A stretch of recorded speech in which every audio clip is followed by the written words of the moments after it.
Fevereiro Roxo é uma campanha de alerta sobre o diagnóstico e tratamento precoce de 3 doenças que não têm cura: Alzheimer, fibromialgia e lúpus. No dia 15 de fevereiro, a gente falou especificamente sobre o Alzheimer aqui no Santa Receita. No plantão médico de hoje, a gente vai falar agora sobre fibromialgia e o lúpus. No Brasil, pelo menos 3% da população sofre com fibromialgia.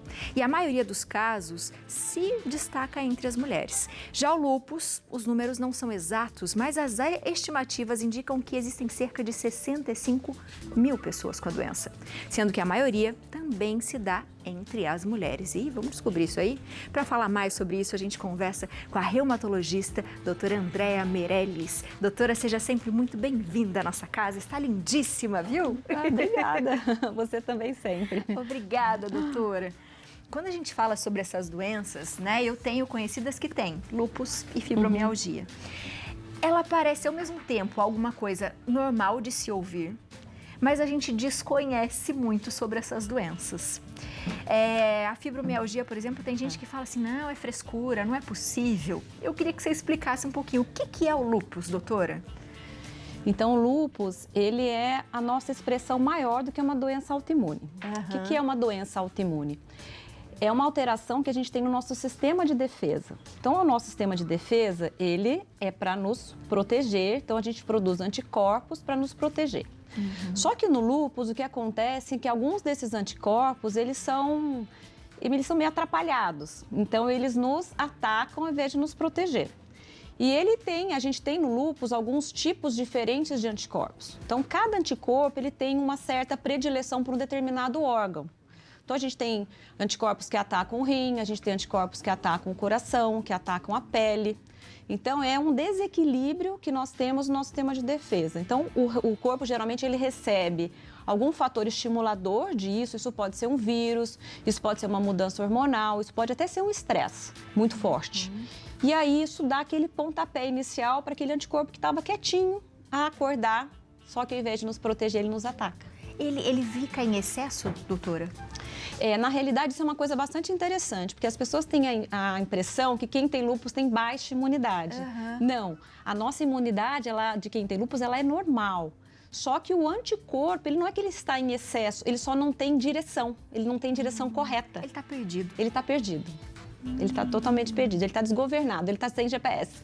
Então, ele acaba nos atacando, ele reconhece, por exemplo, células da pele, células do rim, que são células próprias nossas, como se fosse algo muito estranho ao nosso organismo. Então, eles atacam. E como que a gente consegue entender que a gente está com lúpus? Existem alguns sintomas? É genético? Como funciona, doutora? Então, o lúpus, ele tem sim um papel genético bastante importante. Então, geralmente, a gente fica atenta a pacientes que, por exemplo, são mães e que têm filhos, e esses filhos, se tiverem algum sintoma de febre, dor articular, assim, aquela febre inespecífica, dor nas juntas, manchas, a gente acaba ficando um pouco mais atento. Porque a gente sabe, sim, que o lúpus ele tem uma transferência, não é que todo paciente que é criança, filho de mãe lúpica ou pai lúpico, que terá lúpus, mas a probabilidade aumenta. Então, a gente sabe que um pedacinho do DNA, ele sofre essa mutação, favorecendo esse desenvolvimento da doença. Mas nem todo mundo manifesta. A gente precisa ter o tal do fator gatilho.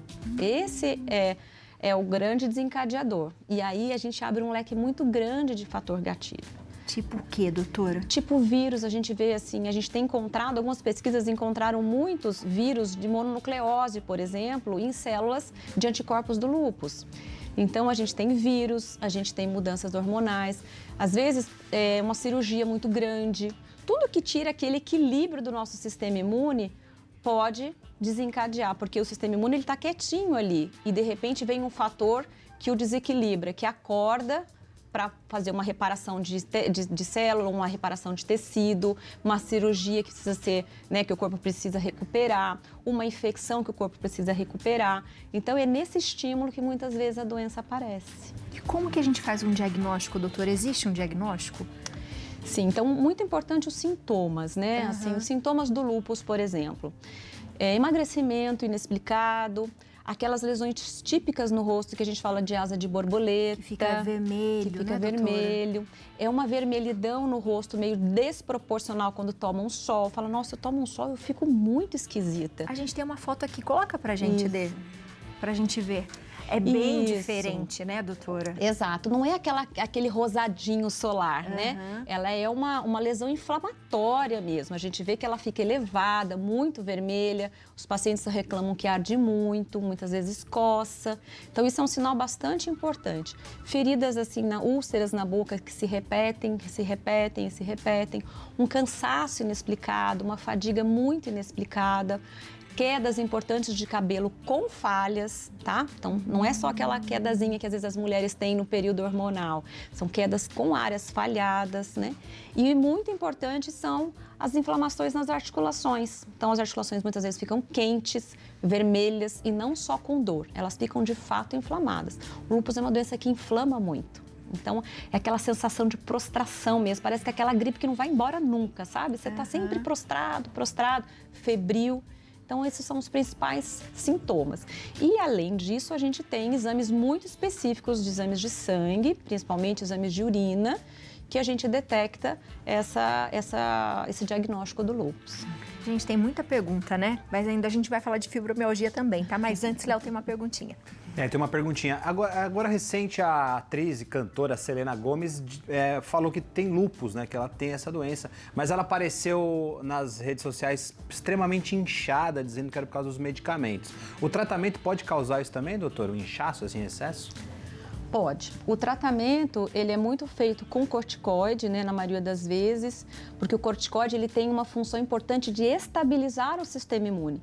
E a gente tem uma resposta muito rápida com o corticoide, só que o corticoide acaba inchando algumas vezes, né? Às vezes os pacientes têm um pouco de acne, então e a depender do órgão acometido, depende a dose que a gente vai usar. Então, por exemplo, pacientes que têm lesão renal, está perdendo a função do rim, está entrando em insuficiência renal por conta do lúpus, a gente tem que usar doses muito altas de corticoide. Aí realmente os pacientes acabam ganhando peso. Mas ele é muito salvador no lúpus, ele é um tratamento de escolha. E depois dessa fase crítica, aguda, a gente introduz outros medicamentos para evitar que o paciente tenha novos surtos da doença. E é possível conviver com o lúpus, doutora, assim, ele estabilizar? Dessa forma? Sim.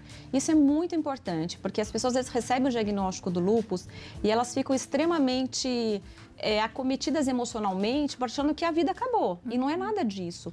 O tratamento hoje ele evoluiu muito e a gente sempre busca o que a gente chama de remissão clínica. Então, os pacientes podem ficar muito bem, às vezes tomando medicação, mas levando uma vida normal, exceto com uma restrição importante, que sempre é que a gente fala para os pacientes, não podem mais ficar expostos ao sol. O sol, infelizmente, ele é um fator muito ativador, porque ele inflama as células da pele e aí passa a ter aquele gatilho. Então, o sol realmente é uma restrição. Mas com o tratamento, os pacientes vivem muito bem, conseguem conviver muito bem com a doença. Que interessante isso do sol. Então, tem que estar sempre muito bem protegido, mesmo que não esteja no sol, porque algumas luzes também devem desencadear isso daí, não é, doutora? As luzes que são, geralmente as luzes brancas, que produzem radiação ultravioleta, elas também têm que ser evitadas. Então, as pacientes ou os pacientes lúpicos, eles sempre têm, eu falo, escovou o dente, passa filtro solar. Mesmo que não tenha sol, porque vai ficar exposto às vezes à luz, então passar sempre nas áreas que ficam expostas, braços, rosto, essa região do colo é uma região também muito acometida. Então essas áreas elas têm que estar sempre bem protegidas.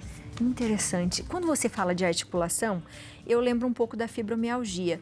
Elas são parecidas em alguma coisa, doutora, ou são totalmente diferentes? Então, do ponto de vista de sintoma, elas até podem se assemelhar mesmo. Às vezes os pacientes acabam se confundindo com os sintomas, porque às vezes a fibromialgia, assim como o lúpus, começa com cansaço, com dor articular, uma certa fadiga. Mas a diferença importante é que na fibromialgia você não vai perceber nada inflamado. Não inflama. A fibromialgia é uma síndrome onde o paciente tem uma sensação dolorosa muito amplificada, mas ele não inflama. Então, você vai pôr a mão na articulação, não está quente, não está vermelha. Isso difere do lúpus. O lúpus emagrece, a fibromialgia não, né? Então, assim, ambas têm um impacto, sim, na qualidade de vida. O paciente fibromialgico, ele tem muita dor, isso limita muito a vida dele, do trabalho, às vezes em festas sociais, ele acaba sendo muito acometido. Mas, do ponto de vista de morbidade, vamos dizer assim, que é risco, né, de um órgão ser acometido, isso não acontece na fibromialgia. Então, essa é a grande diferença entre elas. E, além disso, a exame alterado, o diagnóstico ele é basicamente clínico, com sintomas. E o lúpus não. Então, muitas vezes, na fibromialgia, embora a gente muitas vezes examine uma paciente e fala, nossa, isto é fibromialgia, a gente acaba sempre, às vezes, pedindo o exame de sangue, que é justamente para excluir as outras que têm uma gravidade maior. E a fibromialgia, ela tem algumas partes que ela dá mais, doutora, no corpo? Como que funciona? Então, a fibromialgia, a gente teve há um tempo atrás, né, um conceito dos 18 pontos, né, que era cervical, ombro e tal, então eram 18 pontos bem simétricos. E a gente começou a perceber que os pacientes muitas vezes tinham fibromialgia e não tinham essa simetria de sintomas, então isso caiu por terra. Hoje, o paciente ele tem uma dor generalizada, mas ele pode ter muitas vezes uma dor migratória. Então, às vezes ele tem só dor no braço, melhora o braço, vai na perna. Então, não necessariamente ele apresenta generalizada ao mesmo tempo. Ele pode ter uma dor migratória. Então, aí depende um pouco, assim, muitas vezes, assim, a pessoa fala, eu trabalho com os braços elevados, então predomina a dor do ombro. Ou eu fico muito tempo em pé, predomina a dor na lombar. Então, isso tem um pouco a ver, muitas vezes, com lesões também prévias. Por exemplo, o paciente já teve uma tendinite, já tratou, mas ficou sensível. Então, aquele local sempre fica mais agudizado. Então, a dor da fibromialgia ela é bem difusa. E ela se dá como, doutora? Tem uma explicação? Tem. A fibro, diferente do lúpus, que é uma doença de anticorpos, que é um sistema imune, a fibromialgia ela é uma doença ligada muito a neurotransmissores, que são substâncias liberadas no nosso cérebro, mais basicamente numa área específica que é o sistema límbico, onde a gente produz substâncias que nos dão sensação de bem-estar. Então, dopamina, serotonina, né? Então, estas substâncias, elas são muitas vezes produzidas em menor quantidade ou o paciente passa por situações de estresse onde ele consome muito para o cérebro tentar manter este equilíbrio. Só que aí o que acontece? Às vezes a gente gasta mais do que a gente produz. Então a gente tem um desequilíbrio muitas vezes no nosso sistema de neurotransmissor. E aí sintomas desagradáveis começam a aparecer. Insônia, depressão, maior sensação de dor, fadiga intensa, que é o componente maior da fibromialgia. E é possível, doutora, a pessoa que ela sempre vai ter algum grau de depressão ou ansiedade, isso pode provocar mais facilmente a fibromialgia? Porque se a gente está falando do cérebro, né, da dopamina, que está geralmente menor, que geralmente acontece na depressão também, a gente pode dizer que é um psicossomático ou não? Sim, a gente trata a fibromialgia geralmente como uma síndrome fibromiálgica. Síndrome é quando a gente tem mais de um sintoma e que acometem, às vezes, outros órgãos envolvidos. Tá? Órgãos que eu digo assim, manifestações de sintomas, não que o órgão está acometido. Então, é muito comum o paciente fibromiálgico, ele ter, sim, depressão, ele tem, muitas vezes, o que a gente chama de síndrome do intestino irritável, que é aquela dor no intestino que dá cólica, dá diarreia, ao mesmo tempo, faz exame e não dá alteração. Dá muita enxaqueca, né, dor de cabeça. Então, os sintomas, eles estão extremamente variados. Mas os critérios maiores são alteração de sono, fadiga, sensação de depressão, né, ou mudança de humor e muitas vezes faz muito parte também a alteração da concentração. Então essa manifestação de depressão, ela pode causar a fibromialgia porque a gente já tem uma deficiência de serotonina ou o inverso. O paciente tem depressão e gera fibromialgia ou a fibromialgia que gera depressão. A gente já vai falar de tratamento, mas tem perguntinha de WhatsApp. Temos uma perguntinha do WhatsApp. Túlio, de Brasília. Olá, boa tarde. O lúpus causa clareamento da pele, como vitiligo? Obrigado, Túlio, pela pergunta. O lúpus, as lesões de pele do lúpus, elas são extremamente variáveis, desde manchas avermelhadas, lesões como se fossem úlceras, lesões como se fossem psoríase, que é aquelas que descascam bastante. Mas a grande maioria são lesões escuras, são lesões mais amarronzadas, mas às vezes a pele sofre um processo inflamatório tão intenso que ela acaba gerando um clareamento, mas a grande maioria são lesões avermelhadas ou amarronzadas. Amarronzadas. É. Nossa, que interessante isso, doutora. Sobre a fibromialgia, existem tratamentos? Porque muita gente fala, eu tento fazer acupuntura para ver se ajuda. E como que essas dores vêm? A pessoa sente, por exemplo, a dor o tempo todo ou existem os gatilhos? Tá, então em relação ao tratamento. Ele tem tratamento.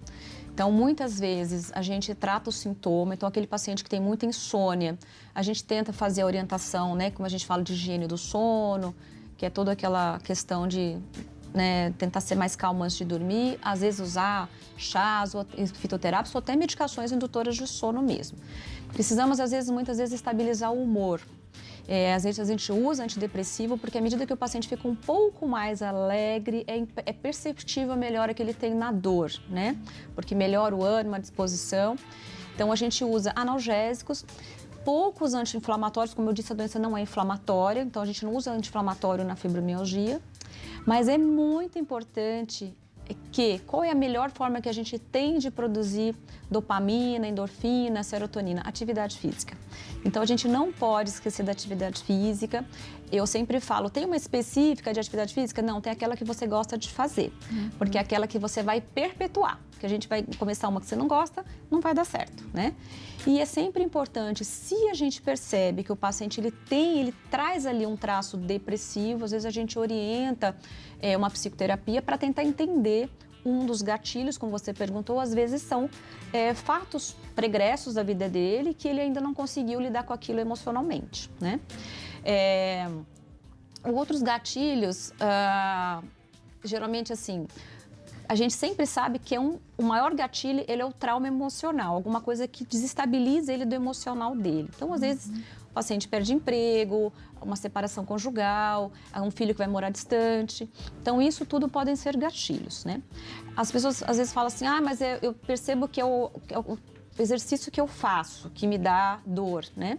Pode ser sim, pode ser que o paciente tenha um tendão, como eu falei, previamente lesionado e quando você faz aquele estímulo ele passa a ter dor.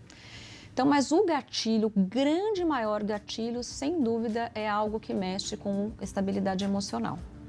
Mas é muito importante deixar muito claro que a fibromialgia ela não é uma doença psicológica. Não é, o paciente ele não cria a doença. Ele não faz a fibromialgia para chamar atenção. Ela é uma doença real. Tem alteração de neurotransmissor, tem uma outra substância já detectada aqui em pesquisas que se chama substância P. Então, o paciente ele tem uma doença, ele não cria a doença. Então, isso é importante que, às vezes, os familiares, as pessoas que convivem com esse paciente não entendem. Não entendem. Nossa, é bem complexo, né, doutora? Porque se a gente for pensar, e eu acho que em quase todas as doenças que a gente tem falado hoje, né? Como a nossa cabeça comanda o nosso corpo. Muito. Né? Então, se a gente... Aquelas regrinhas que a gente fala de todas as vezes que os médicos vêm, né? Da alimentação, do exercício físico, da sua oração, da sua meditação, de um tempinho com você, faz toda a diferença, doutora. Toda a diferença. Inclusive, recentemente, foi feito um grande estudo sobre fibromialgia, onde eles compararam várias formas de tratamento, do ponto de vista medicamentoso, alguns tipos específicos de meditação, de exercício e meditação. E o grupo que melhor teve resultado foi o que fez meditação de forma vigorosa. Então, é muito importante. A nossa saúde emocional, ela tem que estar muito bem ligada com o nosso físico, mas a partir do momento que a gente tem um equilíbrio emocional, pode ter certeza que a grande maioria das doenças não vão aparecer. Ai, minha gente, a gente precisa parar e respirar e refletir melhor na nossa vida, né, doutora? Sem dúvida. Dá mais valor por gente ter acordado naquele dia, né? Com certeza. Volte mais vezes, porque tem mais perguntas. Chegaram um monte de perguntas de WhatsApp que eu fiquei sabendo. E eu acho que são dois temas muito amplos, né? Pra gente tentar pincelar de uma vez só. Então, acho que a gente podia falar uma vez mais sobre o lúpus e depois mais... Pode ser, Dê? Pra a gente separar melhor os assuntos para as pessoas conseguirem mandar mais perguntas. Seja sempre bem-vinda. A senhora é maravilhosa, viu? Muito obrigada. Volto sempre que precisar. Estou aqui. A gente sempre precisa, doutora. Aproveite você de casa para seguir a doutora na internet, @moverteclínica, tudo junto. E o dela é @Andrea Meireles, com 2 L's, _ no final. Um beijo, doutora. Vou seguir seus passos. Doutora faz exercícios físicos, viu, minha gente? Está sempre preocupada com a saúde. É um ótimo exemplo para a gente se inspirar e seguir, viu? Um beijo, doutora. Obrigada.